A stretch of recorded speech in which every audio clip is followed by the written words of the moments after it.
রহমানির রহিম। উপস্থিত মুন্সিগঞ্জবাসী, প্রিয় নেতৃবৃন্দ, আসসালামু আলাইকুম। আশা করি আপনারা ভালো আছেন। আমরা ইনশাআল্লাহ ভালো আছি। আজকে এই মুন্সিগঞ্জ ডিস্ট্রিক্টের যে নবনির্বাচিত আহ্বায়ক কমিটি ঘোষণা হয়েছে, এই কমিটিকে আমরা সবাই সাধুবাদ জানাই। এই কমিটির প্রধান আকর্ষণ আহ্বায়ক আমাদের প্রাণপ্রিয় মুরব্বী, মুন্সিগঞ্জের কৃতি সন্তান, আপনারা সবাই তাকে চিনেন, আমাদের বড় ভাই মিজানুর রহমান সিনহা সাহেব, এবং আমাদের সদস্য সচিব আমাদের আরেক ভাই মহিউদ্দিন ভাই, সবাই আপনারা চিনেন। আমাদের আরো যে কয়েকজন সদস্য আছে সবার নাম শুনছেন, সেই ব্যাপারে আর কিছু বলবো না, শুধু আপনাদেরকে ধন্যবাদ জানাবো। আর বলবো, সবাই আমরা যদি কাঁধে কাঁধ মিলিয়ে আমরা মুন্সিগঞ্জবাসী একত্রিত কাজ করি, মুন্সিগঞ্জ আজীবনই ধানের ঘাঁটি, ইনশাআল্লাহ ধানের ঘাঁটি থাকবে। আমাদের ভিতরে কোনো ভেদাভেদ নাই, আমাদের কোনো ভেদাভেদ নাই, সামনে ইনশাআল্লাহ ভেদাভেদ থাকবে না। আমরা মুন্সিগঞ্জের প্রতিটা থানার নেতৃবৃন্দ সহ সবাই মিলিতভাবে আগামী 12 তারিখে আমরা একটা র্যালি করব, সেইখানে সবার দাওয়াত রইল।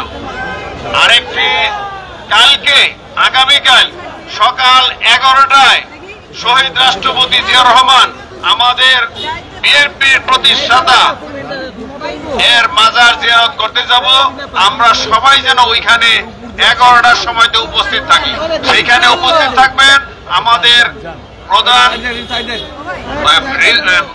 যুগ্ম মহাসচিব রিজভী ভাই সহ, আমাদের আহ্বায়ক মিজানুর রহমান সিনহা ভাই সহ আমরা সবাই থাকবো ইনশাআল্লাহ। আপনারা আপনাদের মাধ্যমে সবাইকে দাওয়াত দিবেন, সবাইকে বলবেন, সেইখানে যেন আমরা ইনশাআল্লাহ সবাই উপস্থিত থাকতে পারি। আমি আবারও আপনাদেরকে বলবো, আমরা সামনের দিনগুলো যেন সবাই মিলে কাজ করি। আমরা শুধু নেতা হইলেই চলবে না, নেতা আমরা সবাই, কিন্তু এইখানে আমরা আজকে যে কয়জন সদস্য হয়েছে আহ্বায়ক কমিটির, এরাই সবকিছু না, কিন্তু সবার সাথে থাকতে হবে আপনাদের। আপনারা এখানে যারা উপস্থিত হয়েছেন এবং মুন্সিগঞ্জে যারা উপস্থিত হয় নাই, তারা সবাইকে আমরা নেতা মানি, সবাই মুন্সিগঞ্জের বাসী এবং সবাই বিএনপি সৈনিক, তারেক রহমান সৈনিক, ম্যাডাম খালেদা জিয়ার সৈনিক, শহীদ রাষ্ট্রপতির সৈনিক। সব সৈনিকদেরকে নিয়ে ইনশাআল্লাহ আগামী দিনে মুন্সিগঞ্জকে আমরা সুন্দর সুষ্ঠুভাবে ধানের শীষের উপহার দিব ইনশাআল্লাহ। আমাদের যে 3টি আসন ইনশাআল্লাহ বিএনপি আজীবন পাশ করে, সামনে ইনশাআল্লাহ বিপুল ভোটের ব্যবধানে পাশ করবে, এই আশা ব্যক্ত করে সবার সুস্বাস্থ্য কামনা করে আজকের মতো এখানেই বিদায় নিচ্ছি। আল্লাহ হাফেজ, ভালো থাকেন সবাই, আসসালামু আলাইকুম।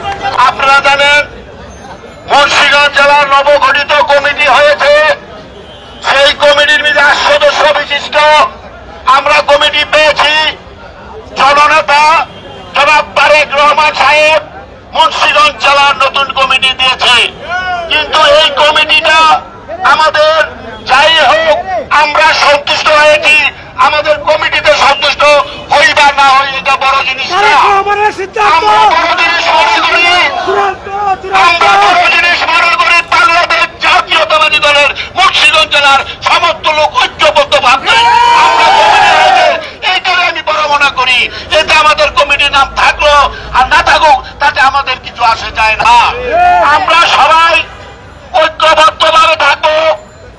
আমাদের জননেতা জনাব সিনহা সাহেব আছেন, আপনারা জানেন এই সিনহা সাহেবের সাথে জননেতা আব্দুল্লাহ সাহেব রাজনীতি করেছে। আমি চাই সেই বড় ভাই হিসাবে এক ভাই অসুস্থ হয়েছে, কি হয়েছে, আরেক ভাই তো দাঁড়িয়েছে মিজানুর রহমান। এই সিনহার হাত ধরে আমি ইনশাআল্লাহ নতুন জীবন শুরু করব। আপনারা আমার জন্য দোয়া করবেন, শুধু আমার জন্য না, এখানে আমার বড় ভাই ছোটদের আব্দুল্লাহ ভাই আছেন, শহীদ ভাই আছেন, হায়দার ভাই আছেন, ফরিদ ভাই আছেন, এবং আমার ছোট নতুন ভাই আছেন সৈয়দ আব্দুল বাতেন শামীম ভাই। আমরা আশা করি এই সিনহা সহযোগিতা দিব ইনশাআল্লাহ। এই বলে আমি আমার বক্তব্য শেষ করছি। খোদা হাফেজ। বাংলাদেশ জিন্দাবাদ, বাংলাদেশ জাতীয়তাবাদী দল জিন্দাবাদ। কালকে আমরা শহীদ রাষ্ট্রপতি জিয়াউর রহমানের মাজার জিয়ারত করতে যাব। উনি দোয়ার পূর্বে আপনারা সবাই উপস্থিত থাকবেন।